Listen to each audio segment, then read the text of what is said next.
Байцгаалаа мөнхийн зүүн дэжил брэндээс та бүхэндээ мэдчилж байна. За өнөөдөр 2026 оны 2 дугаар сарын 1-ний өдрөө гадаа их сайхан дулаахан байна. Та бүхэндээ энэ одоо ингээ хөлдөө мөнхийн зүүн дэжил байна. Ингээ хөлдөө. Одоо энэ нэг малд яаж өгөх талаар хөлдөө хадгалаад тэгээд одоо гисгэж ирэх хэрэгтэй гэж та бүхэнд хэлж байгаа. Хөлдөө дээр нь жижиглчихэд их амар байдаг юм аа. Би та бүхэнд амархан та бүхэнд үзүүлээд өгье. Ингээл болоо. Ийм амархан.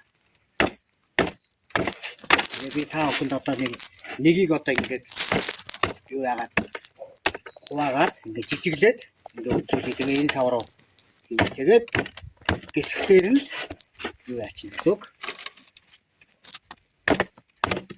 Алдаа өгч юм. Энэ гисгтэй аюу амархан. Ерөөсөө тэгэл өөрөө ингээд суул гэрт удаан зуухны ажил юм уу нэг төмпөн савнд хийгээл төмөр савнд бол зуухны ажил пявер савнд бол зүгээр гэртээ тэгэл тавьчих. За одоо ингээл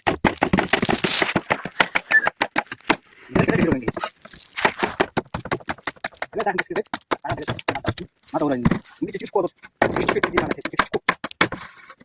Аюу ба ванда төс тэнэс насоо час аюу ба энэ гэж тасан байх тийм аа саваа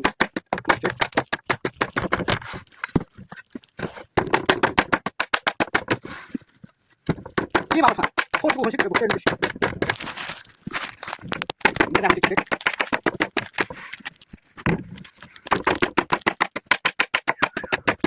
яа ингээ болчихж байгаа. Ингээ сайхан гисгэлээр ингээд малдаа өгнө шүү таа бүхэн. За энэ хэсгийг өнөө маргааш хураахалсан байгаа.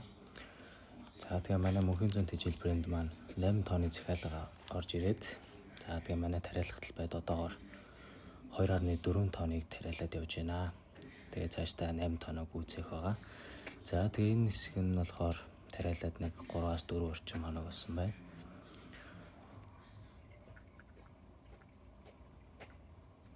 За энэ хэсэг нь болохоор 2-оос 3 хоног. За тэр доотлын хэсэг нь бол ер нь сайхан тариалаад эхэлсэн байгаа. За тэгээд яг энэ хэсэг одоо яг тариалж эхэлсэн байна. За тэгээд бичлэгийн дагуу өдөр хоногийн хугацаатаагаар тэгж ургадаг байгаа. 7-оос 10 хоногийн дотор хурааж авдаг байгаа. За тэгээд 7-оос 10 хоногийн дотор яг ийм хэмжээтэй манай ногоон дэжил мар гардаг байгаа.